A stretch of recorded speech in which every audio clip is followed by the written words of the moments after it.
Assalamualaikum warahmatullahi wabarakatuh. Perkenalkan, nama saya Arum Binarti. Dari kelas D akan membahas materi tentang zakat fitrah. Sebelum membahas ke zakat fitrah, saya jelaskan mengenai zakat. Zakat merupakan suatu kewajiban bagi umat muslim yang diberikan kepada orang-orang tertentu dengan syarat tertentu. Selanjutnya, zakat fitrah. Zakat fitrah itu ada hubungannya dengan hari raya Idul Fitri. Fitri yang berarti yaitu berbuka puasa. Yang dimaksudkan di sini adalah berbuka puasa di waktu matahari terbenam pada hari terakhir bulan Ramadan. Berakhirnya bulan Ramadan itu merupakan sebab lahirlah kewajiban zakat, sehingga diberi nama zakat fitrah atau dapat disebut dengan sedekah fitri. Dan yang kedua adalah hukum. Hukum dari zakat fitrah itu terbagi menjadi 3. Hukum menurut jumhur ulama, setelah itu hukum menurut sabda Rasulullah, dan hukum menurut jumhur ulama salaf dan khalaf. Yang pertama, hukum menurut jumhur ulama. Jumhur ulama berpendapat bahwa zakat fitrah hukumnya wajib karena ada kata fardu. Di samping itu, perintah menunaikan zakat secara umum sebagaimana firman Allah dalam surat Ar-Rum ayat 30. Yang artinya, maka hadapkanlah wajahmu dengan lurus kepada agama Allah, fitrah Allah yang telah menciptakan manusia menurut fitrah itu. Dan yang kedua yaitu hukum zakat fitrah menurut sabda Rasulullah, yaitu diwajibkan berzakat bagi setiap muslim. Kewajiban zakat fitrah itu dilakukan pada akhir bulan Ramadan. Dan yang ketiga yaitu menurut jumhur ulama salaf dan khalaf yang menyatakan bahwa zakat fitrah adalah suatu kewajiban yang bersifat pasti. Dan ada pula ketentuan zakat fitrah, yaitu meliputi syarat wajib, waktu membayar, jumlah besarnya zakat, orang yang berhak menerima dan orang yang tidak berhak menerima. Yang terakhir adalah hikmah zakat fitrah. Yang pertama, syarat wajib zakat fitrah, yaitu Islam. Di sini orang yang wajib zakat fitrah yaitu beragama Islam. Di sini berarti orang selain Islam itu tidak diwajibkan berzakat, tetapi boleh zakat, tapi itu dalam bentuk sedekah. Selanjutnya, masih hidup ketika matahari terbenam pada hari terakhir bulan Ramadan atau menjelang malam Idul Fitri. Maksudnya, seorang muslim yang meninggal sebelum matahari terbenam pada hari terakhir bulan Ramadan tidak wajib membayar zakat. Akan tetapi, jika meninggal ketika matahari terbenam pada hari terakhir bulan Ramadan, maka dia tetap berkewajiban membayar zakat fitrah. Selanjutnya, mempunyai kelebihan bahan pokok untuk diri sendiri dan keluarganya yang menjadi tanggungannya pada malam Idul Fitri dan siang harinya.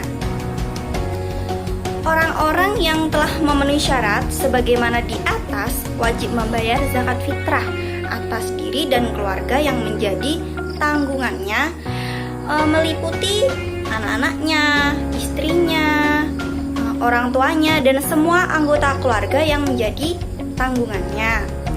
Kedua adalah waktu membayar zakat. Waktu membayar zakat ada 4, yaitu waktu yang diperbolehkan, waktu wajib, waktu makruh, dan waktu haram. Waktu yang diperbolehkan yaitu dari awal Ramadan sampai hari penghabisan Ramadan. Dan kalau waktu wajib itu mulai terbenamnya matahari sampai penghabisan Ramadan.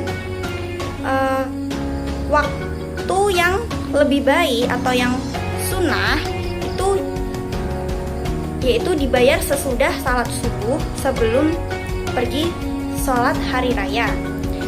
Waktu makruh yaitu waktu membayar zakat fitrah sesudah sholat hari raya setelah sebelum terbenam matahari pada hari raya.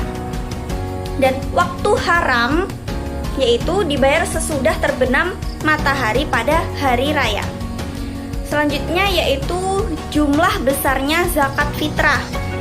Zakat yang dikeluarkan yaitu merupakan makanan pokok.